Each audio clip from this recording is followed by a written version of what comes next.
Are you a beginner looking to master the basics of Python? If so, this video is for you. We will cover everything you need to know to get started with Python, including installing Python, setting up your environment, learning the syntax, exploring libraries, practicing coding, and joining the community. Installing Python is easy. Simply go to the official Python website and click on the download button, choose the latest version, and save it to your computer. Once the download is complete, run the installer and follow the instructions. You may also need to check the box to add Python to your path during the installation process. This will allow you to run Python scripts from any directory on your computer. After installing Python, you need to set up your environment. This means configuring your IDE or text editor to work with Python. If you don't have an IDE, you can use a simple text editor like Notepad. However, using an IDE specifically designed for Python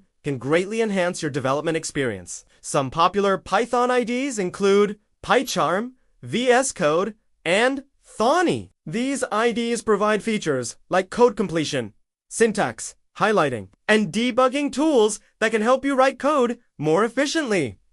Once you have installed Python and set up your environment, it's time to learn the syntax. Python is known for its clear and concise syntax, which makes it easy to learn for beginners. The language is highly readable, and many Python programmers find the code they write to be more readable than other languages. Python uses a combination of keywords, identifiers, literals, and operators to create its syntax. Keywords are reserved words that have special meaning in the language, such as if, else, for, and while. Identifiers are names that you choose for things like variables, functions, and classes. Literals are values that are written in the source code, such as numbers, strings, and Boolean. Operators are symbols that perform operations on values and variables. One of the unique aspects of Python syntax is its use of indentation. Unlike many other languages that use braces or other delimiters to define blocks of code, Python uses indentation. This means that the level of indentation determines the scope of the code. This approach makes Python code very readable, but it's important to use the correct indentation. In general, you should use 4 spaces for each level of indentation. You can use tabs, but it's best to avoid mixing tabs and spaces. Another important aspect of Python syntax is its use of whitespace. Whitespace refers to spaces, tabs, and new lines in the source code. Python uses whitespace to define the structure of the code, and it's important to use it correctly. For example, you must have a colon at the end of an if statement, followed by a block of indented code. Otherwise, the code will not execute properly. Similarly, you must have a colon at the end of a for loop, function definition, or class definition. The syntax of Python is also very dynamic. This means that the language can change over time to better meet the needs of programmers. For example, in recent versions of Python,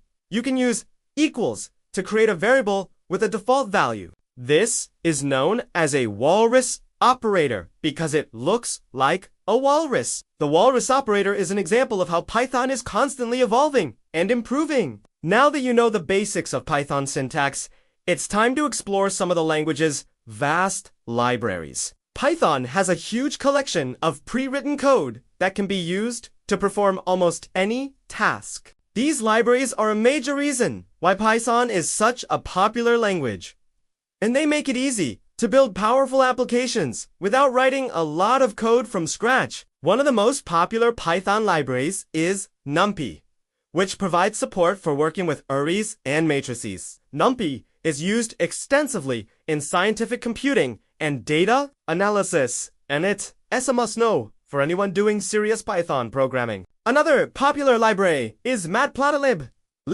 which is used for creating plots and visualizations. Matplotlib is widely used in data science and machine learning, and it's an essential tool for anyone working with data. Python also has libraries for working with databases, web services, and other common tasks. The standard library provides a wide range of functionality, and there are also third-party libraries available for almost any task you can imagine. When writing code, it's important to use the right library for the task. Using the wrong library can lead to inefficient code and wasted time. For example, if you need to work with arrays, don't try to write your own array implementation. Instead, use NumPy.